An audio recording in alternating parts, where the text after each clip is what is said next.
Alright everyone, now it's time for some sad political news, which is that Wisconsin is almost certainly going to go for Joe Biden in the general election.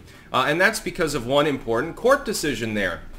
Specifically that the ballot drop boxes, you know, the ones that honk honk, wink wink, nudge nudge were perfectly appropriate and fair the last time around, they're allowed to continue doing that. So Wisconsin is probably a lost cause at this point. It would be for any candidate, by the way, that was actually MAGA and not like a neocon. And they're not going to rig it against a neocon. It's like looking at the 2012 election. You think that one was rigged? Now, claims of oddities aside, the establishment would have been perfectly fine with Mitt Romney as president. I think that we see the proof in the pudding as far as his congressional career goes. The fact is, though, that Wisconsin, at this point, because of that decision, if I were Donald Trump, I would command all my staff to stand down in the state. I'd say don't bother. Go to Michigan. Go to Pennsylvania. Go to Nevada. Hell, go to Virginia and Minnesota at this point. In those states, we have a chance. But in Wisconsin, it's probably just not happening. He is fixated on Wisconsin, although he's swung around now.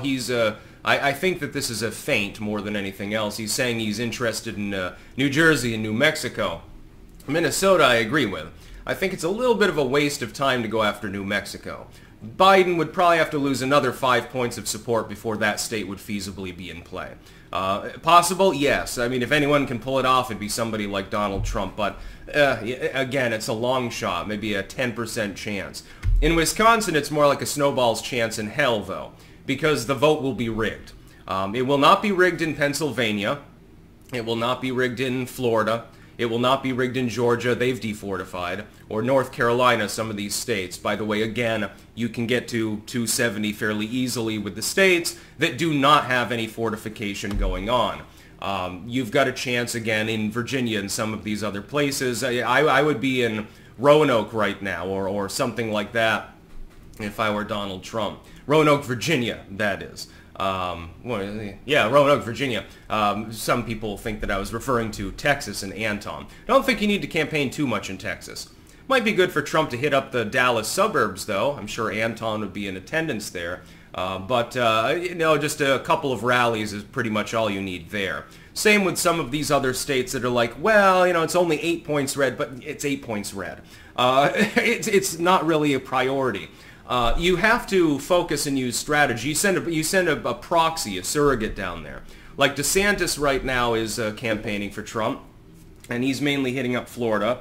A good idea, since he's a popular governor, for good reason. And Texas, actually. He's campaigning down there as well. I think mainly over the migrant issue. I think that's a uniting factor between the Trump and DeSantis camps, and they've sort of meshed together on that. DeSantis, by the way, his reaction to the Biden-Trump debate was pretty fucking funny. It looked like he was grinning ear to ear. He couldn't believe what he was seeing. He looked a little bit like Donald Trump actually reacting to the debate. It was pretty funny. I think that they, again, their clashing on stage was, not exactly. It doesn't boil down to a personal grudge. Sort of like Trump v. Ted Cruz. It's just politics, just what happens. I think that Wisconsin, though, there's a 10% chance that Donald Trump wins there. The polling's been close anyway. And so really, I mean, how many ballots do you need to print up, with fresh ink to actually get it over the margin? A few tens of thousands, probably. It's probably going to be close regardless of what happens. It will be different than what we're probably going to see in, like, say, Georgia. Georgia, I think, will go for Trump. North Carolina, that's off the table at this point. That's Trump country at this point. Nevada, Trump leads by so much. It would be difficult to print enough ballots, I think, in order to override his lead. The public would not find it plausible, in other words. If you go from leading by 10 points in these polls to losing in a squeaker because of one county, it's going to be a little bit too obvious. It's going to be more obvious than it was in 2020. And plenty of people have their suspicions about 2020 as well, including a lot of liberals. It's just that they don't say too much about it because they're like, well, the election might have been cheated a little bit. Maybe there was some weird shit going on, but I got the result that I wanted. The guy that I was voting for is the one that won, so they look the other way.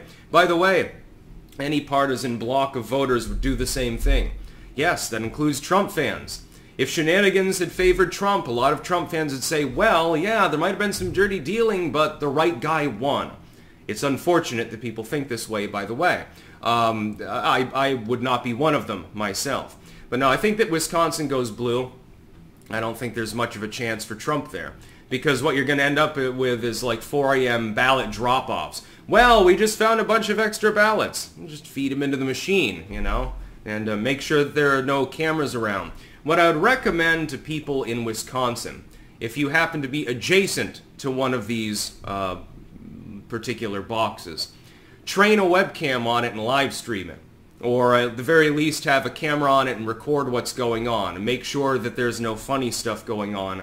And make sure to store those video files and pictures locally. Do not put them on a cloud because Google or whatever site you're using will simply delete them if they happen to be inconvenient. Well, you're breaking our TOS for some reason. They'll probably modify their TOS before the election based solely on the fact that that sort of thing could happen and that it's being suggested by me and probably others. If you're in Wisconsin, therefore, especially one of the larger urban areas, make sure to monitor those drop boxes. You don't need to be stalky or anything like that, but I do believe it is legal to point a camera out your window if you happen to be in an adjacent apartment building or something like that. Just a little bit of a suggestion there. I mean, you can harvest ballots and work as hard as you want up in Wisconsin if you want.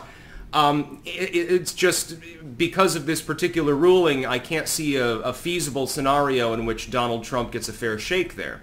It could be that he jets ahead and the polls show him up 10 points before Election Day. You know, Biden does still have time to make more mistakes, and he's more likely than not to make them, you know, in the September debate or whatever. But, yeah, I would record the ballot boxes. Yes, absolutely. That's about all. Peace out.